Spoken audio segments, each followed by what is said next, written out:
Hey guys, welcome to the Lovin Dubai Show podcast. If you like the show, please hit that subscribe button. Our top story today, of course, Instagram Threads. It's a new app. It rivals Twitter. Not only does it rival Twitter, it looks exactly like it. Yeah, like a copy paste. But at first I was completely in favor of this app, but then towards the end of the conversation, I'm like, why do we need so many social media apps? It just doesn't make sense to me. Anyway, it was a complete 360, but we spoke about camel cloning as well happening in the UAE, and we just delved into a Netflix documentary that speaks about this. It's quite interesting if you guys want to hear about that. And also, the population is surging in Dubai. Over 50,000 people have come to the city in the last 6 months. However, we went into the urban planning, which is going to mean when all of these people come and more come, the city remains the best city to live in the world. A little bit biased, but really mean it. Stay tuned.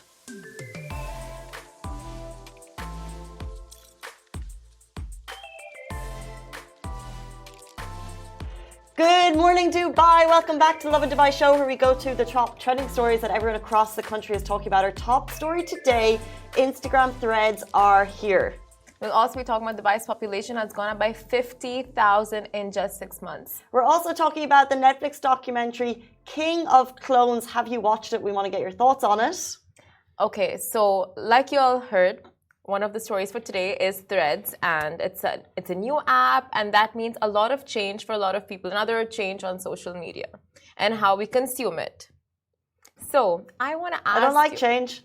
Yeah, do you adopt well to change? I don't like change. Are we talking about social media, or are we talking about bigger life changes?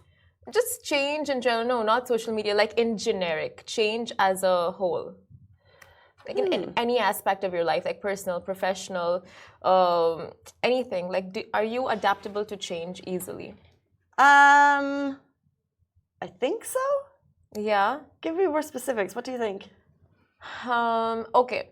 So you get to know from the top management of the company you're working at that there's going to be a full shift in the way we work, and like a lot is going to change in the company. And at first, are you pessimistic and,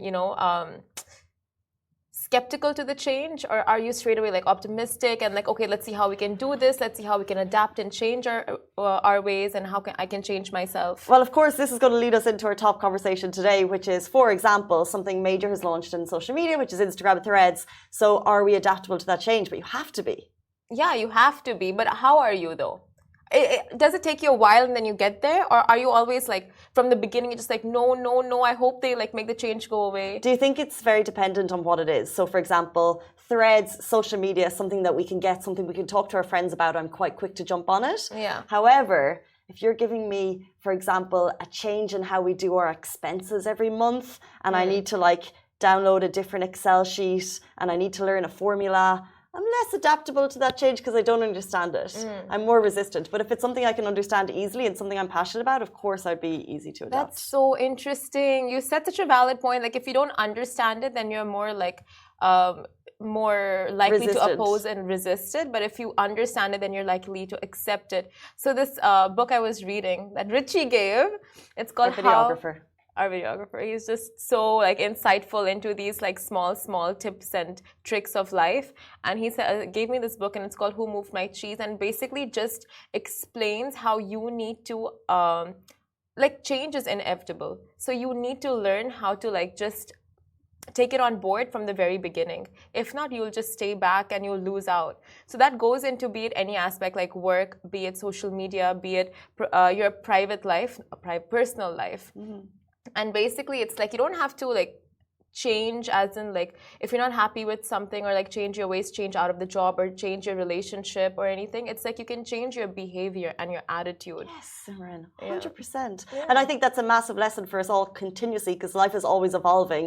And if you get comfortable, as you said, change is inevitable. And if you're comfortable, then you're unhappy as things move along, move forward. But if you're happy with change, and then therefore when something uncomfortable happens, then you'll be more confident and happier with the change. Yeah, Oh, I don't know if that made sense. But somewhere something made sense. But we're talking about changing social media platforms. But before we get there, guys, it's 8:37 on a Thursday morning. And later in the show, we're going to be joined by DJ Joe, the man behind the remix, Habibi, Come to Dubai. That's going to be happening at 8:50. So do stay tuned. But we're going to jump into our top story right now. Instagram Threads is here. And do you like the change? So this is reported to be Instagram's rival to Twitter. It welcomed 5 million downloads within its first few hours of launching. Now, just as a background, you need to download a separate app. However, you still log in through your regular Instagram account, so you don't lose your followers and things like that. So the apps are connected. You can also share posts to Instagram and vice versa. You can link pictures, videos up to 5 minutes. It's very user-friendly. Oh, interesting. And it's labeled Instagram's text-based conversation app. But while it's connected to Instagram, people can't deny its similarity and comparisons are being made to Twitter. So I wonder if you gain followers on Threads, does it translate to Instagram and vice versa?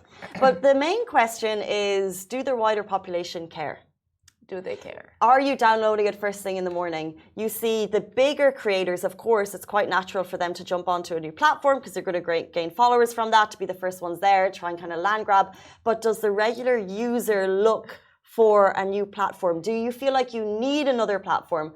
Do you feel like Twitter, with the changes recently on Musk, are you looking for a conversation-based platform to kind of be able to connect with people on social media that we haven't really had for a while? Yeah, to be honest, I would be more likely to jump on this because all your Instagram followers, it's like you already have that whole database, everything set up. You don't have to go start from the scratch, follow your friends and everything. Like it's all set up. You just have to make it more conversational. And plus, it got 2 million signups in 2 hours. This sounds more interesting to me than Twitter, to be very honest. And I don't even remember my Twitter password, so it just works out. I think it's really similar to Twitter. And I think it's really also similar to not our DMs, but our comments, right? So people generally tend to, you read our post, and then you jump into the comments and you read the comments, you see that the conversation ensues there. This will just be a tidier version of that. Oh, and I think people actually look for ways to express themselves, and we don't have that outlet. We are an Instagram city. More so than Facebook, more so than Twitter, more so than Snapchat. And this is actually a way to be able to have like conversations with people around the city. I think it's actually going to be a great place for talk topics and conversation that we don't usually have if people get behind it. I actually think it's great. Oh God, do we need any more social media apps? You got me thinking right now. Do we need any more social media apps? No, but this is connected to Instagram. It's so user-friendly. It's kind of the same. Do we need long conversations? People just debating, although there's no conclusion. That's all people want. That's all people want. If you like apples, I'm going to tell you I like oranges, and I'm going to tell you why they're better. Oh, this again. But it's like Facebook conversations. It's like, but it's not even, it doesn't need to, well, it can be debates, but it's also like, hey, I have a question about parking on the Palm. Maybe I'll put it there. It's like, if I have a question for a lot of people, do I put it on my Instagram story? It doesn't really make sense because I only have a certain number of followers. If I were to reach a lot of people in Dubai, how do I do it? Threads is actually an amazing way to have a wider public conversation. Yeah. Could be. We're never getting off our phones, are we? We're not getting off Throw our it away. phones. If you don't like it, throw it away. Okay, so how many social media platforms do we have now? Instagram. Well, I mean, Meta has about 10 of them, so I'll do it. No. Instagram, Facebook, WhatsApp, the biggie. WhatsApp, yeah. Twitter, TikTok, YouTube, Threads, Snapchat. Yes. And then, Messenger. How did we forget Messenger, although I deleted Pinterest, that? but we're already using it. Pinterest, no, people do use Pinterest, you're right. 10. 10. Okay, there's more. Unas. Social media apps. Yes, I have a long conversation with my Unas chat. 11. I'm on it most of the day. What about Tumblr? Do people still use Tumblr? No. And those like Veeam and stuff. And then there is the Twitch for the gamers and those people who sit in their room and just game all day. There's exactly. So we have 11 apps, 10. I think there's space for this if people are not resistant, if they jump onto it. However, you do have to download a separate app, so it would be really interesting to see if people are willing to do that, because do people want more social media in their lives is the question. Storage space. So if you guys don't have storage space on your phone, make the storage space, test out Threads, see how you like it, compare to Twitter, give Elon Musk a good run for his money, you know. Follow Lovin, a good run for his money. Follow Lovin Dubai on all 16 sister channels. Let's jump into our next story. So, speaking of cloning. Go ahead. Okay, so this is very interesting. Now, a Netflix documentary touches UAE camel cloning. So what's more, if not just as expensive as fancy sports cars, one-digit number plates, designer outfits in the UAE, it is camels. Camels, who saw that coming? Now, camel racing and beauty contests in Dubai and Abu Dhabi are million-dollar affairs. These pageants and races see everything from reputation to investments on the line, all to crown the true beauty queens of the dunes. And teasing a little on this topic was a recent Netflix documentary called King of Clones. It's a 90-minute film. It was released on June 23, and it delves into the thrilling world of scientific research, scandal, and the prominent camel cloning industry in the UAE. King of Clones is based on the rise and fall of South Korean medical researcher Hwang Woo-suk, with snippets of Mabrouk's astonishing story, the renowned UAE camel whose legacy was revived through the power of cloning, which is just wild. Yeah, so Mabrouk is what is Mabrouk? Mabrouk is a dark-skinned, robust camel and was the ruling family of the UAE's most prized camel. And the documentary was purchased for a staggering $5 million, with neighboring Middle Eastern countries reportedly willing to pay up to $20 million for his ownership. But sadly, Mabrouk's demise left a void. But hope remained, as some of his organs were carefully preserved for future cloning possibilities. So with Hwang Woo-suk's remarkable track record in cloning and stem cell research, the UAE government sought his expertise to revive the legacy of Mabrouk. Now, 11 years later, after Mabrouk's passing, the world witnessed the birth of not just one, but 11 clones of the regal camel. The triumph of this scientific endeavour added yet another feather to Woo-suk's illustrious cap, and 11 new camels to our illustrious camel legacy here in the UAE. It is so interesting, this whole topic of cloning and stem cell research. And also in this documentary, like Hwang Woo-suk's journey wasn't like, it didn't end the best, because he fell into a lot of malpractices. But this in specific, you know, like camel cloning has been done in the UAE for years and years, and they've been doing a lot of research into this. Can you believe like how complicated science is? And we just, you know, read about it. But for them, it's like to actually undergo these processes and try to understand and change and adapt and learn and hypothesis and theories. I'm sure if we gave them an Instagram thread, they would just be scratching their heads for weeks. I am sure of it. But you know? Can they make a reel? Can they make a reel? There you go. You answered the question. No, I'm sure they can. But it's really like, it's amazing the amount of just research and work that goes into these kind of concepts like cloning. And it's not just cloning, right? Like animal cloning, it goes into regenerative medicines and practice regenerative, not just medicines, but like therapies for all these kind of diseases that people have and disabilities. So this whole topic is actually so interesting. It is, and I'm sure they go deeper into it on the Netflix show, which dropped this week, and you saw it on June 23, is that right? Yeah, I saw it last week, but I think the UAE is also adopting a lot of these practices. Like this scientist, you know, like who made a name for himself in the cloning industry, like the UAE, they jumped on this, you know, like as soon as they heard his name, like in the making international headlines. So like, we need this scientist on board. And now he works with a lot of UAE companies, like pharmaceutical companies, but also he was like, you know, like with this specific story of like camel cloning. Like, it's so just, you know, like on the ball. I'm so shook to see it. Like, I love camels, but I think the whole thing of cloning is just so it's so beyond my my humble brain. Yeah. So I think I'd like to see it to get more information about it. But a lot of people have the question about like the ethics, you know, of like camel cloning. And is that addressed on the Netflix show? No, it's not actually.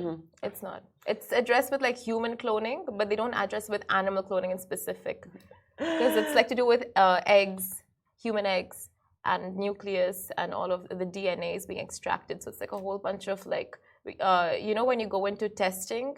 Yeah. donors, all of that.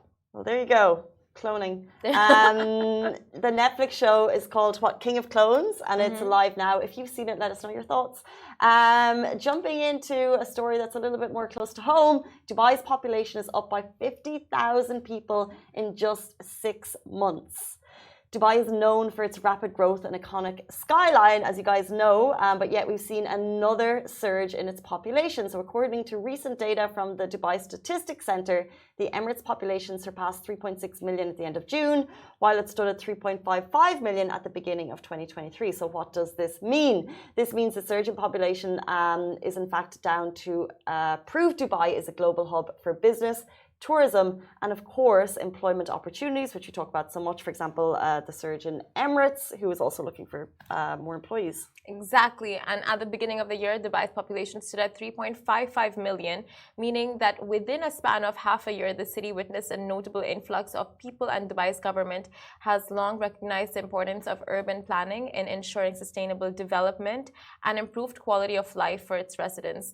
Since the launch of the first urban plan in 1960, the city's population has grown by an astonishing 80 times, while urban areas have expanded by a staggering 170 times. It's just phenomenal, and continuously we report about the accommodations being made to allow for more people to come into the city, which leads us to the Dubai 2040 urban plan. Will enhance mobility for the city. The comprehensive plan, as you guys know, aims to provide sustainable and flexible transportation options with a goal of ensuring that 55% of Dubai's population resides within 800 meters or less of public transportation stations by the time we reach 2040.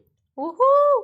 We love public transport. I feel like one of the times we mentioned this, and maybe it was you or Shahir on the show, I think it was Shahir, and he was like, 800 meters is a lot. I was like, in summer. Oh, yeah. But for a large city, for that to be an aim, like how often do you hear a city making, decade-long plans to ensure that all residents will be, they're calling it what, the 20-minute city, will be within 800 meters of a school, a place for worship, supermarkets, salons, hopefully. All the essentials. Priorities, obviously. No, public transportation stations. So the aim is to make sure that, and that's the plan, to make life better for residents. So yes, it's growing. And sometimes with a large population, there can be the over-demand and oversupply of all these things. But the city is planning for that. They're planning to welcome more people and also expand the city. So we will still have a comfortable city. It will continue and grow as the best city to live in the world. 100%. And it's always great to live next to public transportation areas just in case of emergencies. If you have car issues, this, that, and it's like you need to reach somewhere on time. I personally would prefer to live in a very well-connected area in comparison to areas that are just so out of reach, like Al-Quoz or like Kavanij, all these areas that are completely away from any kind of metro line or bus routes. Yeah, I guess, if you can't get a metro to the places, they'll make sure that they're connected by buses. Yeah. Bus to the metro, and then you take them, yeah. Oh, makes it a little bit more complicated, but yes, once you understand the route. No, that is a Dubai mentality. No, in general, in other cities, it's very common to have at least an hour of a commute. And I say this because I also have the Dubai mentality. I'm thinking about moving soon and discussing locations and prices, and we're thinking, 30 minutes is a long commute. No, it's not. And I need to remind myself that. So getting a bus and then a metro, an hour is a very normal commute in other cities, and we are so blessed to be in this bubble where we think it's not. Yeah, that's so true. We're so spoiled. We are, and as the city grows, and you see especially with that major development happening on the new Palm by Nakheel, that's going to bring luxury properties out there, which essentially will also bring probably new malls out that direction, new restaurants that we're going to be, and then also accommodation outflows to that area. The city gets bigger, and it means we're in the bubble now. Let's just love it. Let's just be happy in the now. We're growing, we're thriving, more places to eat. Who doesn't want that, more places to eat? Who doesn't want more places to eat? Okay, it's 8:51, which means it is time. We are about to be joined by DJ Joe, the man behind his most notable track, Habibi Come to Dubai. He's got a lot more going on. He's going to talk to us about his new tracks, his residencies, and so much more. He's going to be with us right after this very short break.